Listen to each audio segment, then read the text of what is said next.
Welcome back, dear financial analyst. A very good morning to all of you. आप बोलेंगे कि financial analyst क्यों बोला, क्योंकि अपन जो चैप्टर पढ़ रहे हैं उसका नाम है फाइनेंशियल मार्केट, और फाइनेंशियल मार्केट का नॉलेज फाइनेंशियल एनालिस्ट लोग को अच्छा होता है, इसीलिए मैं आपको फाइनेंशियल एनालिस्ट बोला. So a very good morning to all of you again. और हम पढ़ रहे हैं चैप्टर 10 फाइनेंशियल मार्केट पार्ट 7. ये वीडियो रेलिवेंट किसके लिए है? 12th कॉमर्स सीबीएसई वाले बच्चों के लिए रेलिवेंट है. इसके अलावा फाइनेंशियल मार्केट के बारे में जो भी जानना चाहते हैं उन सब के लिए वीडियो रेलिवेंट है. तो आज का जो टॉपिक है वो पार्ट 7 है. पार्ट 7 में अपन दो टॉपिक बेसिकली बहुत अच्छे तरीके से पढ़ेंगे. एक तो स्टॉक एक्सचेंज क्या होता है वो, और दूसरा उसका फंक्शन. स्टॉक एक्सचेंज का फंक्शन या सेकेंडरी मार्केट का फंक्शन, बोथ आर सेम. देखो, सेकेंडरी मार्केट में क्या होता है, already bought and sold second hand securities traded होते हैं, और स्टॉक एक्सचेंज में भी वही होता है. तो आप बोल सकते हैं स्टॉक एक्सचेंज सेकेंडरी मार्केट का ही एक मीडियम है, दोनों एक दूसरे का एक मीडियम है. ठीक है ना. मतलब सेकेंडरी मार्केट जो है वो स्टॉक एक्सचेंज के कारण ही पॉसिबल हो पाता है.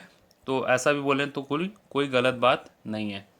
क्या बोला मैं ये बोला कि जो सेकेंडरी मार्केट है वो स्टॉक एक्सचेंज होने के कारण ही पॉसिबल है. तो इसीलिए स्टॉक एक्सचेंज का फंक्शन और सेकेंडरी मार्केट का फंक्शन सिमिलर है. तो ये दो टॉपिक अपन आज पढ़ेंगे बहुत ही बेहतरीन तरीके से विथ लाइव एग्जांपल्स. लेकिन उससे पहले अपन को पढ़ना है स्टॉक एक्सचेंज का डेफिनेशन. ठीक है ना. स्टॉक एक्सचेंज का डेफिनेशन भी बहुत ही अच्छे तरीके से मैं आपको याद करवा दूंगा, ये मेरा गारंटी है. At the end of the class आप कमेंट में लिख सकते हैं कि मुझे ये डेफिनेशन याद हो गया. तो विदाउट वेस्टिंग टाइम अपन शुरू करते हैं. देखो, स्टॉक एक्सचेंज का डेफिनेशन मैं आपको बताया था कि डेफिनेशन और मीनिंग में फ़र्क होता है. डेफिनेशन मतलब word to word comma full stop के साथ सेम होना चाहिए, और मीनिंग का मतलब होता है, मीनिंग तो थोड़ा मोड़ा चेंज हो सकता है, हर एक इंसान का अपना अपना मीनिंग हो सकता है. ठीक है ना. जैसे मान लीजिए कि स्टॉक एक्सचेंज का मीनिंग मैं बता दूंगा कि stock exchange is a place where buying and selling of securities are buying and selling of security take place. ठीक है, ये मेरा मीनिंग है, मेरे अकॉर्डिंग मीनिंग है. बट आपके अकॉर्डिंग मीनिंग कुछ और हो सकता है. ठीक है ना. तो आप बोलेंगे कि stock exchange is a market where buying and selling of shares and debentures take place. तो आपके अकॉर्डिंग मीनिंग थोड़ा चेंज हो गया. कोई थर्ड पर्सन होगा तो उसके अकॉर्डिंग चेंज होगा. बट डेफिनेशन मीन्स डेफिनेशन वो हर इंसान के लिए सेम होगा. As per securities contract regulation act, यानी कि एक सिक्योरिटीज़ कॉन्ट्रैक्ट रेगुलेशन कानून है जिसमें कि ये लिखा हुआ है कि सिक्योरिटी कैसे ट्रेडेड होना चाहिए, स्टॉक एक्सचेंज में क्या नियम होने चाहिए, सिक्योरिटी का जो कॉन्ट्रैक्ट होता है, सिक्योरिटी से रिलेटेड जो पेपर होते हैं, कॉन्ट्रैक्ट होता है, उसका क्या नियम है, वो सब सिक्योरिटी कॉन्ट्रैक्ट एक्ट में लिखा हुआ है. मतलब सिक्योरिटी का जो कॉन्ट्रैक्ट होता है उसका कानून एक अलग से एक्ट है. ठीक है ना. आप प्रोफेशनल कोर्स करेंगे तो आप पढ़ेंगे सिक्योरिटी कॉन्ट्रैक्ट एक्ट, लॉ वगैरह में ये रहता है. ठीक है. सिक्योरिटीज़ लॉ में आपको पढ़ने को मिलेगा. सिकरा बोलते हैं इसको, securities contract regulation act, SCRA, सिकरा. ठीक है ना. SCRA, सिकरा बोलते हैं. ठीक है. तो एज पर सिकरा, अब बोलेंगे सिकरा कहाँ से आ गया, SCRA, इट्स दैट सिंपल. ठीक है ना. तो एज पर सिकरा जो डेफिनेशन है, जो मतलब सिकरा ने खुद दिया हुआ है, वो डेफिनेशन को अपन याद करने वाले हैं. मैं आपको याद करवाने वाला हूँ. अब बोलेंगे कि याद करने का क्या ज़रूरत, कई बार क्वेश्चन में पूछ देता है कि security contract act, sorry, stock exchange क्या होता है. तो उस वक्त अगर आप डेफिनेशन के साथ लिखेंगे तो एक अलग इंप्रेशन पड़ेगा एग्जामिनर के माइंड में, और वो गारंटी आपको फुल मार्क्स देगा. लेकिन उसका एक कंडीशन है कि आपको वो ये वर्ड टू वर्ड याद होना चाहिए. आप बोलेंगे आपको याद नहीं होता, तो मैं यहाँ पे आपको याद करवाने के लिए ही इस वीडियो में आया हूँ. तो देखो, अभी सिर्फ देखना है, याद करना कुछ नहीं, सिर्फ सुनना है और देखना है. क्या लिखा हुआ है डेफिनेशन के according, as per securities contract regulation act, stock exchange का मतलब क्या है, एन ऑर्गेनाइजेशन, ऑर्गेनाइजेशन का फोटो बना हुआ है, और बॉडी ऑफ इंडिविजुअल, बहुत सारे इंडिविजुअल दिख रहे हैं आपको, तो ये चीज़ दिमाग में रखिए, एक ऑर्गेनाइजेशन है, एक बिल्डिंग है, ठीक है, या फिर एक बॉडी ऑफ इंडिविजुअल है, कुछ लोग हैं, ठीक है। यहाँ तक दिमाग में रहा। एक बार फिर से देखिए, एक ऑर्गेनाइजेशन है, एक बिल्डिंग है, आंख बंद करके, एक ऑर्गेनाइजेशन एक बिल्डिंग है, और बॉडी ऑफ इंडिविजुअल मतलब कुछ लोग हैं, 7-8 लोग का एक ग्रुप है, ठीक है ना। हुआ यहाँ तक? आई होप आपको याद रहा होगा। उसके बाद थर्ड पॉइंट है whether incorporated or not, incorporated or not, incorporated or not, weather incorporated or not, weather incorporated or not, मतलब वेदर वो कंपनी बना हो या ना हो, मतलब या तो उसको हम इनकॉर्पोरेट करे हों, मतलब कंपनी के जैसे उसको एक कंपनी का रूप दिए हों या ना दिए हों। ध्यान रखने वाला बात है, वेदर इनकॉर्पोरेटेड और नॉट, समझ में आया। उसके बाद established for car, established for car, आप बोलेंगे कार कहाँ से आ गया, ये कौन सा कार है जो रोड में चलता है, जो सड़क पे चलता है कार, वो नहीं। कार का मतलब है यहाँ पे C for controlling, A for assisting, R for regulating, ठीक है। तो एक बार फिर से, एन ऑर्गेनाइजेशन, आंख बंद करके याद रखिए कि एक बिल्डिंग है, और बॉडी ऑफ इंडिविजुअल, कितने लोग, कुछ लोग दिमाग में आए, ठीक है। उसके बाद वेदर इनकॉर्पोरेटेड और नॉट, याद आ गया होगा मेरे ख्याल से, इनकॉर्पोरेटेड और नॉट, ठीक है। फिर उसके बाद यहाँ तक कहानी खत्म हुआ, तो एस्टेब्लिश फॉर कार, एक कार है, लेकिन कार मतलब सड़क पे चलने वाला कार नहीं है, CAR का अलग अलग मीनिंग है, C for controlling, A for assisting, R for regulating, ठीक है। तो अभी एक बार फिर से बोलते हैं, एन ऑर्गेनाइजेशन और body of individual weather incorporated or not, established for car, C for controlling, A for assisting, R for regulating, ठीक है, established for car। अब मेजर डेफिनेशन तो आपने ख़त्म कर दिया, लास्ट लाइन एक छोटा सा, business of buying selling and dealing in securities. अब स्टॉक एक्सचेंज है वो सिक्योरिटीज़ में ही तो डील करेगा ना, तो वही चीज़ लिखा हुआ है, business of buying selling and dealing in security, या तो वो खरीदता है, मतलब स्टॉक एक्सचेंज, या तो खरीद रहा है, या फिर बेच रहा है, या फिर उस पर डील कर रहा है, उसका प्राइस बता रहा है, डीलिंग इन किस चीज़ पे, सिक्योरिटीज़ पे। सिक्योरिटीज़ इंक्लूड स्टॉक वगैरह, जो जो भी होता है वो सब सिक्योरिटीज़ में आता है, ठीक है। मेरे ख्याल से 50% आपको डेफिनेशन याद हो गया होगा। एक बार बिना देखे आंख बंद करके बोलिए, एन ऑर्गेनाइजेशन, और एक ऑर्गेनाइजेशन बिल्डिंग, ध्यान आया दिमाग में, और body of individual, body of individual बोलते ही कुछ लोग आपके सामने आए, 5-7 लोग, 10 लोग का ग्रुप, ठीक है।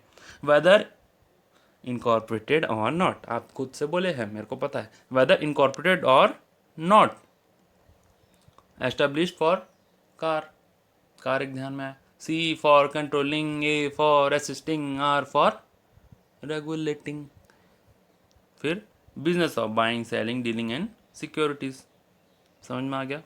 एक बार बिना देखे आप फिर से बोलेंगे, एन ऑर्गेनाइजेशन और बॉडी ऑफ इंडिविजुअल वेदर, हाँ, incorporated or not, established for, yes, car, C for controlling, A for assisting, R for regulating, business of buying, selling and dealing in securities। So this was the definition जो कि मैं आपको याद कराने का कोशिश किया। स्टॉक एक्सचेंज का डेफिनेशन है, एकदम सिंपल है। उसको स्टॉक एक्सचेंज का डेफिनेशन जहाँ भी आप कोई भी बुक फॉलो कर रहे हैं तो उसमें आपको यही डेफिनेशन मिलेगा। उसको मैं 5 पार्ट्स में डिवाइड किया, 1 2 3 4 5, ठीक है। ये 4 नंबर पार्ट में एक कार है, बस आपको ये याद रखना है, ठीक है। फर्स्ट नंबर में एक बिल्डिंग है, सेकंड नंबर में कुछ लोग हैं, थर्ड नंबर में या तो कंपनी इनकॉर्पोरेट है या नहीं है, कोई बात नहीं, फोर्थ नंबर में कार है एक तो, और 5 नंबर में एक बिजनेस है, ठीक है। समझ में आ गया? समझ में तो आ गया होगा, और मेरे ख्याल से कई लोगों को याद भी हो गया होगा। तो अब अपन आगे बढ़ते हैं, टॉपिक लंबा है इसलिए मैं थोड़ा सा आगे बढ़ना चाहता हूँ। देखो, जो नेक्स्ट अपना है टॉपिक वो है फंक्शंस ऑफ स्टॉक एक्सचेंज। और उससे पहले अपन अभी पढ़े क्या, स्टॉक एक्सचेंज का डेफिनेशन, ठीक है। तो ये स्टॉक एक्सचेंज का फ़ोटो है, जैसे कि मैं आपको बताया भी था, बॉम्बे स्टॉक एक्सचेंज का। इसमें buying and selling of share वगैरह चलता है। आप पूछेंगे कि ये बॉम्बे स्टॉक एक्सचेंज कहाँ पे है। Obviously Bombay stock exchange as the name suggest Bombay में है, जिसका कि अभी नाम है Mumbai. Clear. So stock exchange का क्या होता है, स्टॉक एक्सचेंज में बता दिया आपको। स्टॉक एक्सचेंज एक ऐसा जगह होता है जहाँ पे buying and selling of securities होता है। जैसे वेजिटेबल मार्केट या फ्रूट मार्केट में क्या होता है, buying and selling of vegetable and fruits take place. Likewise stock exchange में क्या होता है, स्टॉक का बाइंग एंड सेलिंग चलता है। बस स्टॉक का मंडी है ये, समझ लीजिए। स्टॉक मार्केट जो है, स्टॉक एक्सचेंज जो है वो स्टॉक का मंडी है। और डेफिनेशन क्या था वो मैं आपको याद कराने का यहाँ पे कोशिश किया। So now the functions of stock exchange, इसका काम क्या होता है हम ये पढ़ रहे हैं, और ये टॉपिक बहुत ही ज़्यादा इंपॉर्टेंट भी है और at the same time easy way है। तो अपन ध्यान से देखते हैं। इसका जो कोड है वो है RCCEPS, RCCEPS। ठीक है। तो जो आलसी लोग होते हैं वो EPS को ज़्यादा ध्यान देते हैं, मेहनत करना नहीं चाहते कंपनी में। ठीक है, सिर्फ वो उनको अर्निंग पर शेयर से मतलब है। तो ये याद कराने का एक ट्रिक है, जैसे कि आप A for allocation of capital, L for liquidity, S for saving, I for investment, आलसी खत्म, S for speculation, E for economic barometer, E for economic growth, E for encourage people, P for pricing of security, S for safety of transaction. A for allocation, L for liquidity, S for savings, I for investment, S for speculation, E for economic growth, E for encourage people, P for pricing of security, S for safety of transaction. ठीक है।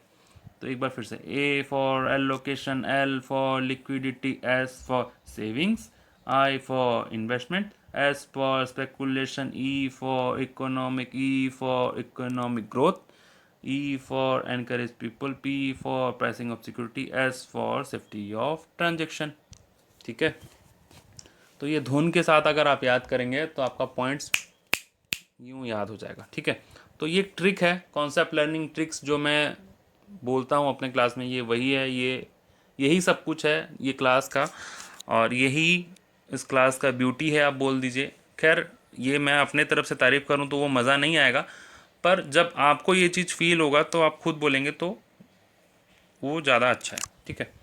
तो आप ये चीज़ feel कर पा रहे होंगे कि आपको क्या चीज़ यहाँ पे इस क्लास में मिल रहा है।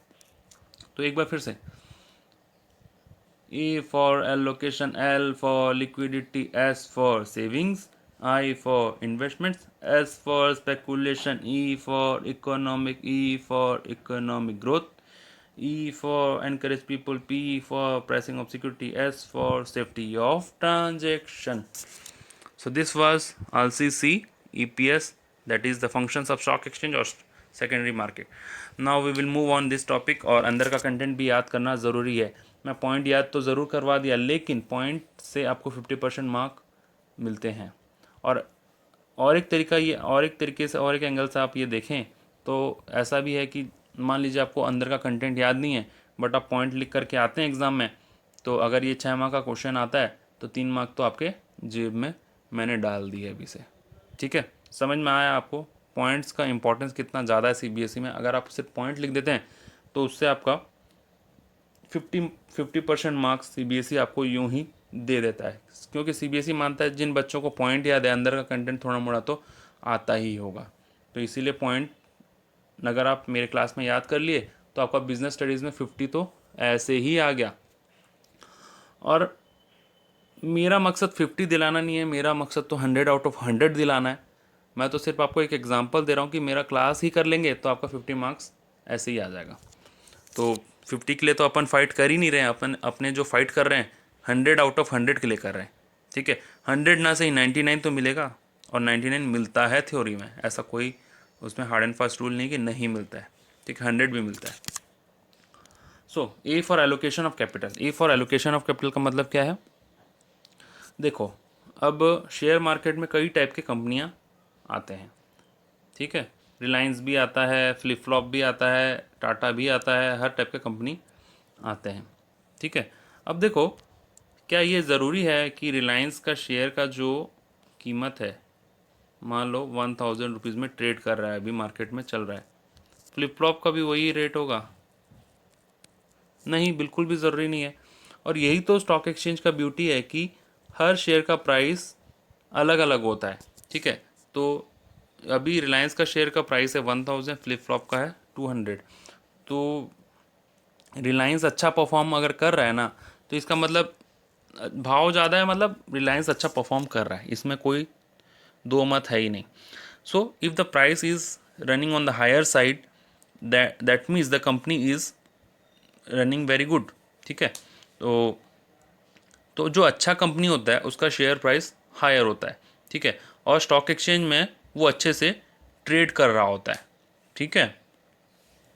और जो थोड़ा सा अंडर परफॉर्मिंग कंपनी है, तो जो अंडर परफॉर्मिंग कंपनी है उसका शेयर का प्राइस कम भी होता है, ठीक है। तो इसमें क्या होता है, इससे फ़ायदा क्या है कि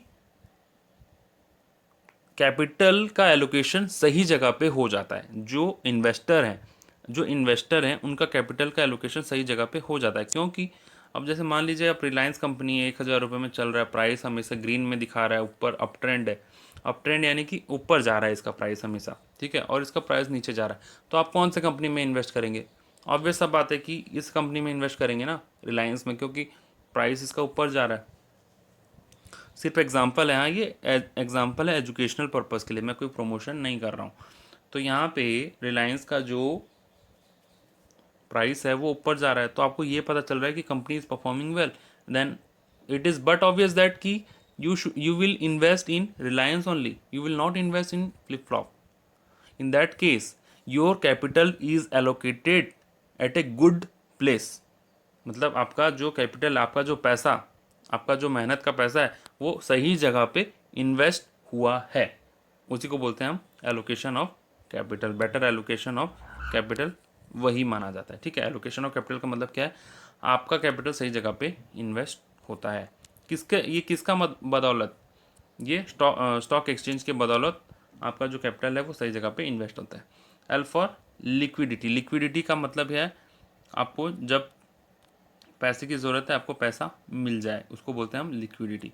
मान लो रिलायंस का शेयर 1000 में तो डील कर रहा है, ट्रेड कर रहा है, आपको अचानक से पैसे का ज़रूरत पड़ गया, ठीक है, तो आप क्या करेंगे, इसको सेल कर सकते हैं, ठीक है, इसको क्या करेंगे आप, सेल कर देंगे। तो ये स्टॉक एक्सचेंज के थ्रू ये आपका जो है शेयर सेल हो गया, and you will get cash, cash आपके बैंक अकाउंट में आ जाएगा। सो ये एक लिक्विडिटी भी प्रोवाइड करता है स्टॉक एक्सचेंज। तो स्टॉक एक्सचेंज आपका दो काम करता है अभी तक, एक एलोकेशन आपका सही जगह में करवा देता है आपका कैपिटल का, दूसरा लिक्विडिटी है, जब चाहे आप शेयर को बेच सकते हैं और अपना पैसे का ज़रूरत को पूरा कर सकते हैं।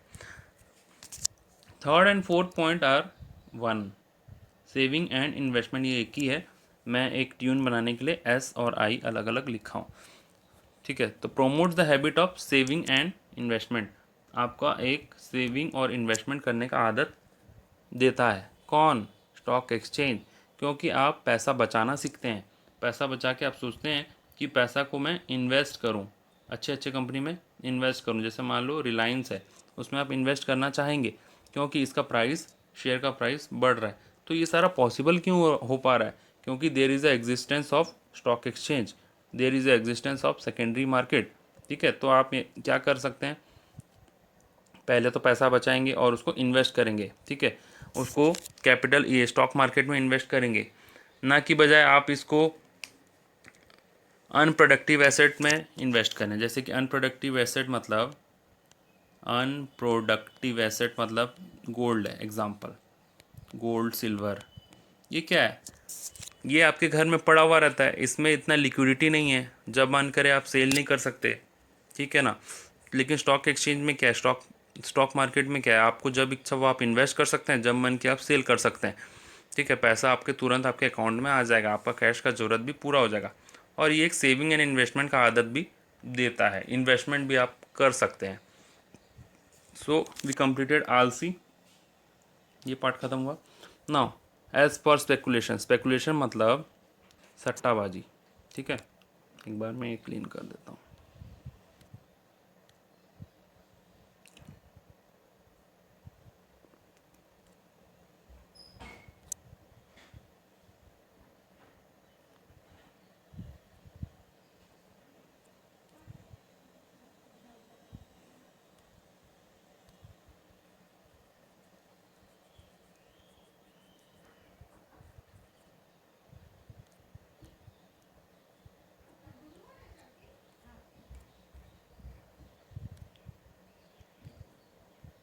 तो स्पेकुलेशन मतलब सट्टाबाजी, ठीक है, सट्टा, this is the Hindi word. सट्टा मतलब, अब आप बोलेंगे सट्टा मतलब क्या है, मतलब ट्रेडिंग से प्रॉफिट, ट्रेडिंग से प्रॉफिट अर्न करना, ठीक है, ट्रेडिंग से प्रॉफिट अर्न करना, सट्टा मतलब जैसे मान लीजिए कि फ्लिप फ्लॉप कंपनी का शेयर का भाव था कितना, 200 रुपया। आज का डेट कौन सा है, लेट्स से 15 अगस्त 2020। लेकिन आज के दिन आपको ये पता चल गया कि 20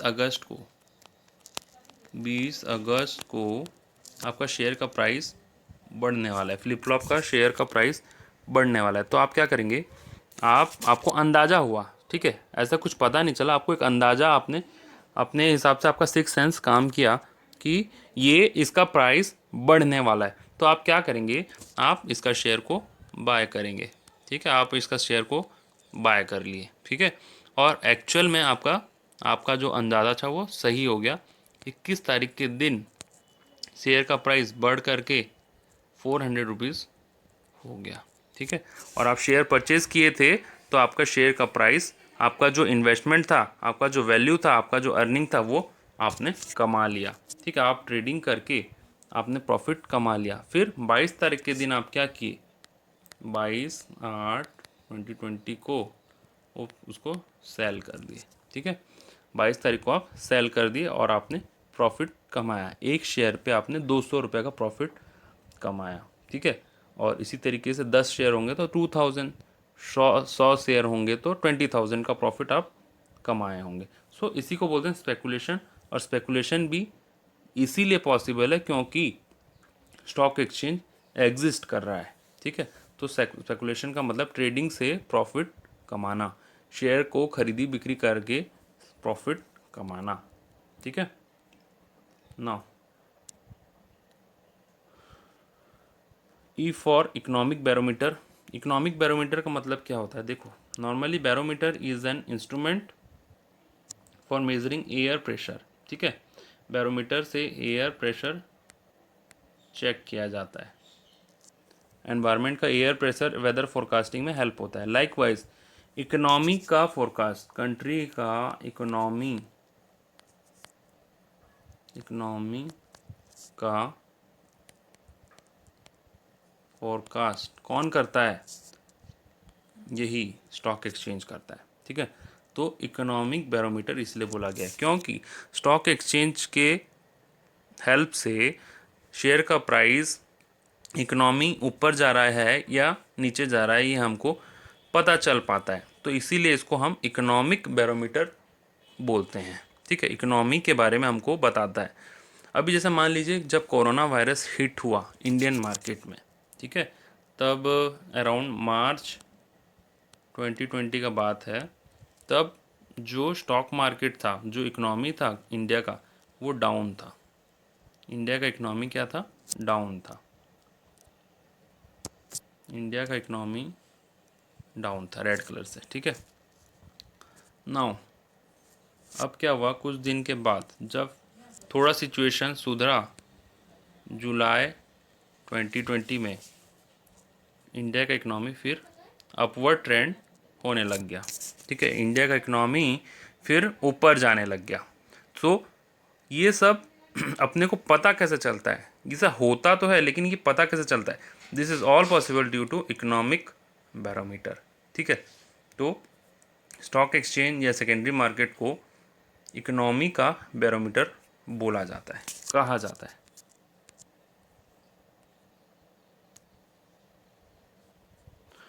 now economic growth, as stock exchange is a economic barometer, इससे तो हमको ये पता ज़रूर चल जाता है कि इकोनॉमी, इंडिया का इकोनॉमी ऊपर जा रहा है या नहीं जा रहा है, लेकिन इसके साथ साथ हमको ये भी पता चलता है कि इकोनॉमी का ग्रोथ हो रहा है, ठीक है। तो इकोनॉमी का ग्रोथ कैसे होता है, इकोनॉमी का ग्रोथ कैसे होता है, जैसे मान लीजिए मेरे पास अभी 20,000 का सेविंग्स हुआ है, ठीक है, 20,000 का सेविंग्स है। तो अब मुझे इच्छा है कि मैं ये 20,000 को इन्वेस्ट करूं रिलायंस में। रिलायंस अच्छा परफॉर्म कर रहा है, अब मैं यहाँ पे इन्वेस्ट किया, ठीक है, और जब मन किया मैं तो डिस इन्वेस्ट भी कर सकता हूँ। इन्वेस्ट का उल्टा है डिस इन्वेस्ट, ठीक है। जब मन किया मैं इन्वेस्ट भी कर सकता हूँ, जब मन किया मैं डिस इन्वेस्ट भी कर सकता हूँ। डिस इन्वेस्ट मतलब पैसा को निकालना वापस, इन्वेस्टमेंट का उल्टा होता है, ठीक है, डिस इन्वेस्ट। तो ये इन्वेस्टमेंट डिस इन्वेस्टमेंट से क्या होता है, जो जो लोग इन्वेस्ट करना चाहते हैं वो इन्वेस्ट कर पा रहे हैं, क्योंकि उनको पता है कि वो डिस इन्वेस्ट भी कर सकते हैं। तो उनके पास ये ऑप्शन दिया जाता है कि जब उनको डिस इन्वेस्टमेंट करना है तो वो डिस इन्वेस्टमेंट कर सकते हैं। तो इस कारण से वो फ्रीली इन्वेस्ट कर रहे हैं, मेरे जैसे लोग इन्वेस्ट कर रहे हैं। तो एक तरफ से देखेंगे तो रिलायंस में हमने पैसा इन्वेस्ट किया है, वैसे कोई और फ्लिप फ्लॉप में करेगा, कोई और किसी और कंपनी में करेगा, कोई किसी में करेगा। तो इसी टाइप से कंपनी के पास पैसा आएगा, और कंपनी के पास पैसा है तो ओवरऑल इकोनॉमिक में पैसा आएगा, ओवरऑल कंट्री में पैसा आएगा, ओवरऑल इकोनॉमी ऊपर जाएगा। तो इसीलिए स्टॉक एक्सचेंज एक इकोनॉमी ग्रोथ में हेल्प करता है, ठीक है। इकोनॉमिक ग्रोथ में कैसे हेल्प करता है, क्योंकि लोग इन्वेस्ट करते हैं, लोग ऐसे कंपनी में इन्वेस्ट करते हैं जिसमें उनका शेयर, जिसमें उनका पैसा इंक्रीज़ हो, पैसा का ग्रोथ हो। तो इससे क्या होता है, इंडिया की इकोनॉमी में पैसा आता है, ठीक है। तो इकोनॉमी में पैसा आता है तो इकोनॉमी ऊपर जाता है, ठीक है। सो इकोनॉमिक ग्रोथ वाला पॉइंट यही था। Now encourage people, encourage people, तो एनकरेज पीपल मतलब देखो ये पॉइंट जो है आपके बुक में, ये स्प्रेडिंग इक्विटी कल्ट के नाम से है, स्प्रेडिंग इक्विटी कल्ट के नाम से हो सकता है, ठीक है। तो इसका मतलब यही है कि ये स्टॉक एक्सचेंज जो है ये एनकरेज करता है लोगों को for investment in capital market. तो लगभग थोड़ा थोड़ा आपको ये पॉइंट के जैसा सेम लगेगा, ठीक है, ये वाला पॉइंट की तरीके से आपको ये सेम लगेगा, एनकरेज पीपल फॉर इन्वेस्टमेंट। क्योंकि स्टॉक एक्सचेंज में बहुत सारा पॉलिसीज़ रहता है, ठीक है, और नियम कानून भी रहता है, स्ट्रिक्ट नियम कानून रहता है, फ्रॉड हो नहीं सकता, फ्रॉड नहीं होता है, मतलब फ्रॉड होता तो है लेकिन ना बराबर, ठीक है। तो कम फ्रॉड होता है, और स्टॉक एक्सचेंज सफिशेंट फैसिलिटी भी प्रोवाइड करता है लोगों को कि ताकि लोगों को एजुकेट किया जाए और लोग आगे बढ़ें, इन्वेस्ट करें स्टॉक मार्केट में स्टॉक एक्सचेंज के थ्रू। तो इसी के लिए बोलते हैं कि स्टॉक एक्सचेंज जो है एनकरेज करता है पीपल को, स्प्रेडिंग इक्विटी कल्ट वाला जो पॉइंट है उसको आप एनकरेज पीपल भी लिख सकते हैं। Stock exchange encourages people to invest in ownership security by regulating new issue better trading practices, मतलब ट्रेडिंग प्रैक्टिसेस मतलब जो लेना देना जो स्टॉक एक्सचेंज में होता है, स्टॉक मार्केट में होता है, वो सही तरीके से होता है, हर चीज़ के लिए नियम कानून है, फ्रॉड होने का चांस नहीं है। तो इससे लोग को एनकरेजमेंट मिलता है और वो इन्वेस्ट करते हैं, ठीक है। Now next point is P for pricing of security, ठीक है। प्राइसिंग ऑफ सिक्योरिटी कैसे होता है, चलो ये बताओ कि नॉर्मल गुड्स का प्राइसिंग कैसे होता है। इकोनॉमिक्स तो पढ़े हो क्या आप? यस, डिमांड एंड सप्लाई, ठीक है। डिमांड सप्लाई से गुड्स का प्राइस होता है, गुड्स का प्राइसिंग होता है। लाइकवाइज स्टॉक का प्राइसिंग भी उसी तरीके से होता है, पूरे सेम।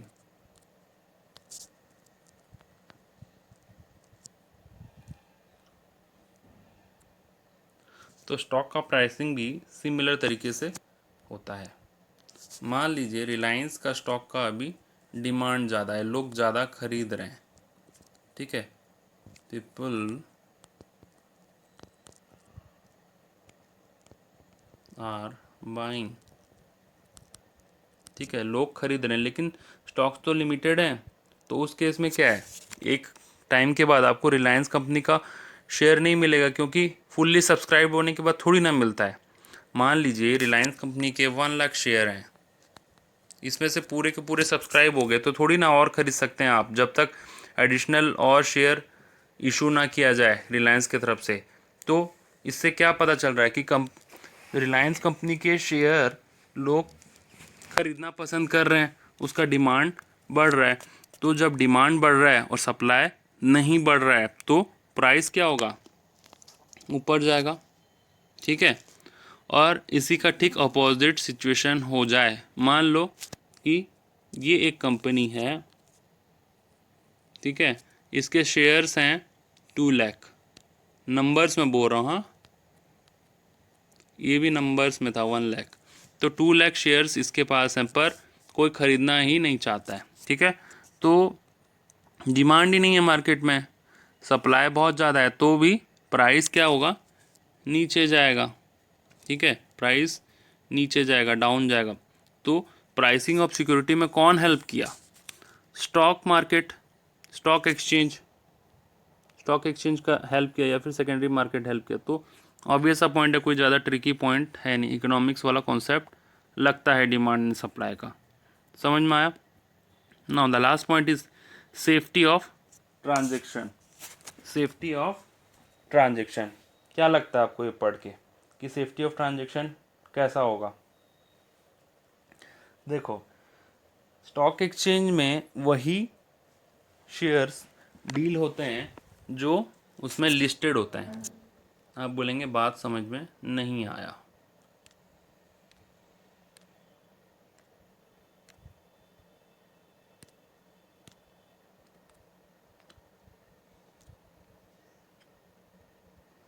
वेट,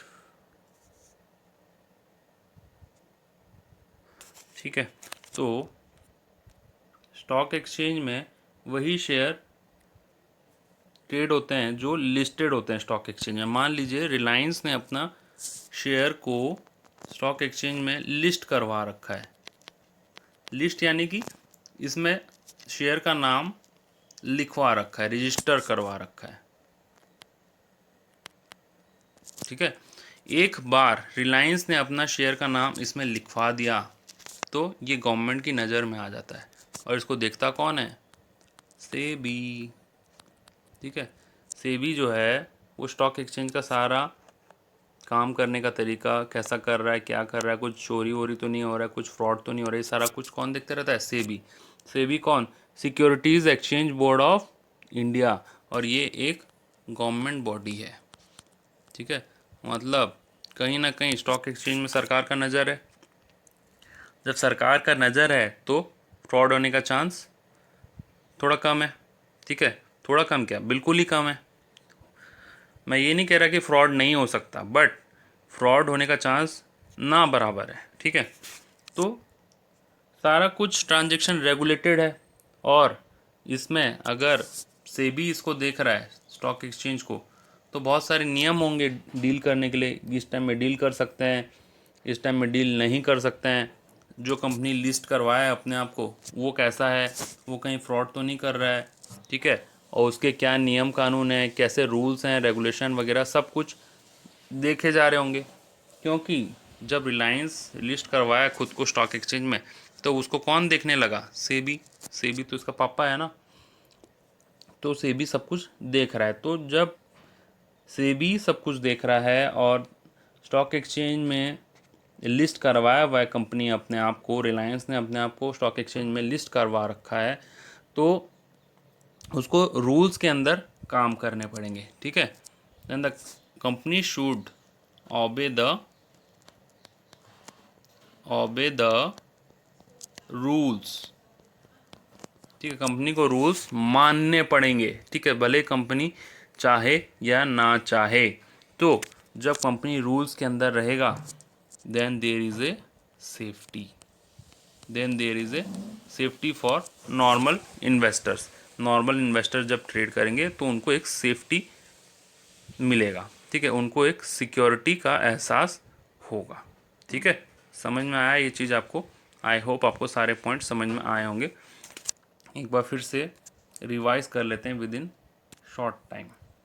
देखो फंक्शंस ऑफ स्टॉक एक्सचेंज या सेकेंडरी मार्केट क्या है, RCC EPS, A for allocation, L for liquidity, S for savings, I for investments, S for speculation, E for economic, E for economic growth, E for encourage people, P for pricing of security, S for safety of transaction। तो ये for allocation of capital मतलब जो investor है उसका capital सही जगह पे invest हो जाता है, ऐसे कंपनी में इन्वेस्ट होता है जो कि अच्छी चल रही है मार्केट में और उसका प्राइस अच्छा है, तो इससे उसका एलोकेशन ऑफ कैपिटल अच्छा होता है। एल फॉर लिक्विडिटी मतलब स्टॉक एक्सचेंज से जब पैसा निकालना चाहे हम निकाल सकते हैं, अपने शेयर को बेच करके पैसा अपने अकाउंट में आ जाएगा। एज फॉर सेविंग्स मतलब सेविंग्स एंड इन्वेस्टमेंट मतलब जो इंसान सेव करता है, जब पैसा को सेव करता है वो उसको सही जगह पे वो इन्वेस्ट कर सकता है स्टॉक मार्केट में और उससे वो रिटर्न अर्न कर सकता है। एज पर स्पेकुलेशन मतलब बाइंग एंड सेलिंग से वो पैसा कमा सकता है। और अगर इन्वेस्टर को ये लगता है कि शेयर का प्राइस बढ़ने वाला है तो वो अपने अंदाजे के अकॉर्डिंग इन्वेस्ट करता है और अपना रिटर्न कमाता है। इकोनॉमिक बैरोमीटर मतलब जिस टाइप से बैरोमीटर एनवायरनमेंट का एयर प्रेशर मेज़र करता है उसी टाइप से स्टॉक एक्सचेंज जो है वो कंट्री का इकोनॉमी को मेज़र करता है। इकोनॉमिक ग्रोथ का मतलब क्या है, जब लोग इन्वेस्ट करते हैं कंपनीज में थ्रू स्टॉक एक्सचेंज तो कंट्री में पैसा आता है और कंट्री का ग्रोथ होता है, इससे इकोनॉमी का भी ग्रोथ होता है। एनकरेज पीपल मतलब लोगों को प्रोत्साहित करता है, लोगों को एनकरेज करता है ताकि वो इन्वेस्ट करें और अच्छे से ट्रेडिंग किया जाए। प्राइसिंग ऑफ सिक्योरिटी मतलब डिमांड सप्लाई वाला फैक्टर काम करता है कहाँ पे, स्टॉक एक्सचेंज में। अगर कोई सिक्योरिटी का प्राइस ज़्यादा है तो उसका डिमांड मतलब कोई सिक्योरिटी अगर अच्छे से ट्रेड कर रहा है, अच्छा प्रॉफिट दे रहा है लोगों को, तो उसका डिमांड बढ़ जाता है। ठीक है, तो डिमांड बढ़ जाता है तो उसका प्राइस भी बढ़ जाता है। मान लीजिए कोई सिक्योरिटी अच्छा परफॉर्म नहीं कर रहा है, कोई स्टॉक अच्छा परफॉर्म नहीं कर रहा है तो उसका डिमांड घट जाता है, तो जब डिमांड घट जाता है तो प्राइस भी घट जाता है। सेफ्टी ऑफ ट्रांजेक्शन मतलब जो भी कंपनी अपने आप को लिस्ट करवाता है स्टॉक एक्सचेंज में तो उसको सेबी के रूल्स मानने पड़ते हैं और स्टिक रूल्स के अंदर कंपनी काम करता है, तो उस केस में फ्रॉड होने का चांस नहीं रहता और जो इन्वेस्टर्स होते हैं उनको एक सेफ्टी का एहसास होता है। So this was the functions of stock exchange. आज हम पढ़े स्टॉक एक्सचेंज का डेफिनेशन आज पढ़े, इसके साथ हम फंक्शंस भी पढ़े। एक बार स्टॉक एक्सचेंज का डेफिनेशन एक बार फिर से दोहरा लिया जाए। ठीक है, स्टॉक एक्सचेंज का डेफिनेशन कौन दे रहा है, सिकरा दे रहा है। ठीक है, क्या बोलता है वो, एक ऑर्गेनाइजेशन। ठीक है, याद करिए, एक ऑर्गेनाइजेशन है, एक बिल्डिंग है या फिर और ए बॉडी ऑफ इंडिविजुअल, कुछ लोग हैं। ठीक है, वेदर इनकॉर्पोरेटेड और नॉट, चाहे वो इनकॉर्पोरेट हों या ना हो। Establish for car, C for controlling, A for assisting, R for regulating. तो वो किस लिए एस्टेब्लिश हुआ है stock exchange, controlling, assisting, regulating. Controlling मतलब चीज़ों को देखना, असिस्टिंग मतलब हेल्प करना, R फॉर रेगुलेटिंग मतलब रेगुलेट करना, प्राइस को रेगुलेट करना, रूल्स को रेगुलेट करना, वही। ठीक है, फॉर फिफ्थ नंबर पॉइंट क्या, buying selling and dealing in what, securities. So this was the definition and this is the functions of stock exchange. So I hope you all enjoyed this video. किन किन बच्चों को definition थोड़ा याद हो गया, 50 to 60% याद हो गया, वो कमेंट में ज़रूर बताएं कि डेफिनेशन याद हो गया, मुझे बहुत अच्छा लगेगा। और अगर वीडियो अच्छा लगा होगा, आपको लगा हो कि हेल्प हो रहा है आपको पढ़ाई करने में, तो वीडियो को लाइक ज़रूर कीजिएगा। Thank you for watching this video, thank you for coming to the class, have a good day, bye bye.